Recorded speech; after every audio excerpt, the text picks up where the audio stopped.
Join me, Ed Bloxham, on a journey through the music of Sergei Lyapunov. Prosaically, we're going to start with Opus 1, and then we're going to get all the way to Opus 71. 71 videos. For that reason, I'm going to try to churn these out a little bit. The production quality isn't going to be quite that high. There's a gleam in the window you can see there. I'm going to try to two a week, so it's ambitious. Why am I, Ed Bloxham, bastion of modern music, interested in talking about the music of a late romantic Russian nationalist composer? Partly because I don't know it. It's a journey I want to go on. I'm happy to do it prosaically because I can separate music out from experience to experience. It's very important when talking about music to always listen to it first. So before you watch Lyapunov Diaries video, listen to the music first. It's always music first. The talking bit is completely lower down, subsidiary. Listen to it. Your impression of the music will be different to my impression of the music. My impression of the music from one listening to another, even if it's exactly the same piece of music, might be different. So these videos are my impressions from one listening. So not necessarily the first. When people talk about music, they often talk too much about biography, as if that was the most important thing, whereas the most important thing is to listen to it is the music itself. So I'm going to talk mostly about the music. However, here is a little bit of context just for this one video. Late romantic Russian nationalist composer. Nationalism is very important in 19th century music. Nationalism has almost become something quite negative now. The same things apply in the past, obviously, but the composers were trying to express nationalism for their music. In particular, this school that we're going to get to when it comes to Lyapunov. So calling it Russian is significant. There are two significant threads in Russian art music. One thread has Taneyev and Tchaikovsky in it. That is the more conservative thread where the rules are largely followed and innovation and experimentation are not the order of the day. There's an interesting side note. Here's a time when biography might actually be important to music. Why was Tchaikovsky such a conservative? Possibly because there's a theory going around that's because he was gay, and as that was illegal in Russia at the time, as in most places, he had to cover it up. And one way to cover it up was to present music that was very polite and well behaved. But we're not talking about Tchaikovsky. We're talking about the other thread of Russian music, the less polite thread. This thread was started, in a sense, with the music with Mili Balakirev. Ironically, Balakira's own music often sounds like juiced up Chopin.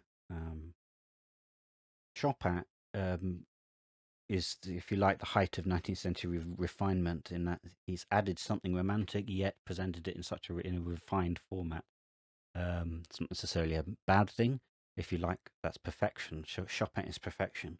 The Liszt, the Liszt impulse is the impulse to be exultant, to make as much noise as possible, and that's why Liszt sometimes makes music that sounds less polite.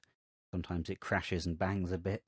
Often it goes because he could play really fast and he wanted to play as many notes as he could in a short space of time.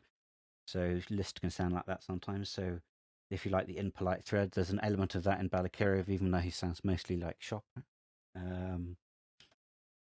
Balakirev encouraged his acolytes to present less technique. So a lack of refinement, a lack of control is supposed to express something. Is supposed to express something real, more human, and in that sense, the music is supposed to be more relevant to the layman or normal people. Not quite the working classes, not quite there yet, but the same kind of thing. So, a lack of refinement is supposed to express something very Russian.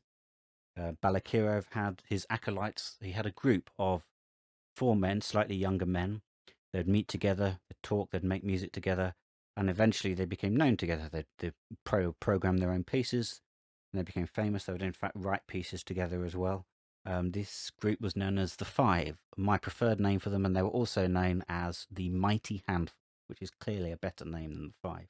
So the Mighty Handful were a group of 5 composers that included Borodin, included Cesar Cui, Modest Mussorgsky, Alexander Borodin, and Nikolai Rimsky-Korsakov, of whom I'm rather fond of his Chinese, Chinese pronunciation of his name. Chinese doesn't have compound syllables, so they struggle to pronounce Russian names as a Russian would. So Rimsky-Korsakov's name becomes Rimsky Kursofuka, something like that, which is brilliant. Rimsky Kursofuka. Boom. Oh, just brilliant. So this group of 5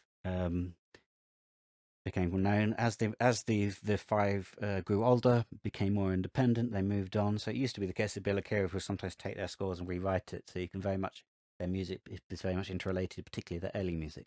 They moved on. Balakirev kind of got stuck, became less popular. People liked him less. He had a second series of acolytes, if you like, a second generation, a second 5. I couldn't quite find all their names. The only real standout is Sergei Lyapunov, which is the point of this little story. Other names include Lyudov. Lyudov, in my academic analysis, the music of Lyudov is Glazunov. Glazunov in later life would go to concerts with cotton wool stuck in his ears, because he said all the good music's been written, so there's no point in listening to it anymore. And his music reflects that. It's music that sounds like he's copying of somebody else, as if everything's been written, I'm just treading water. Rather like bands that try to copy the Beatles. The Beatles are the greatest music ever, so let's just make that over and over again. And my response to that would be, if you want to listen to the Beatles, listen to the Beatles. What's the point in treading water and repeating yourself? That's Glazunov in a nutshell. Lyapunov stands out from this group. I would happily thus put it alongside the Mighty Handful as music worth listening to. There we go. That's my introduction.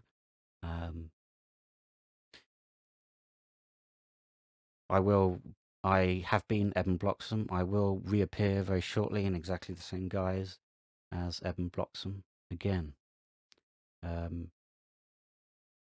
If you have anything interesting to say, or if you have something very boring to say, please say it anyway in the comments below. I'm interested to hear what you have to say, and if you're interested in the series, whether this series interests you, hopefully. If it does, please like and subscribe, or don't.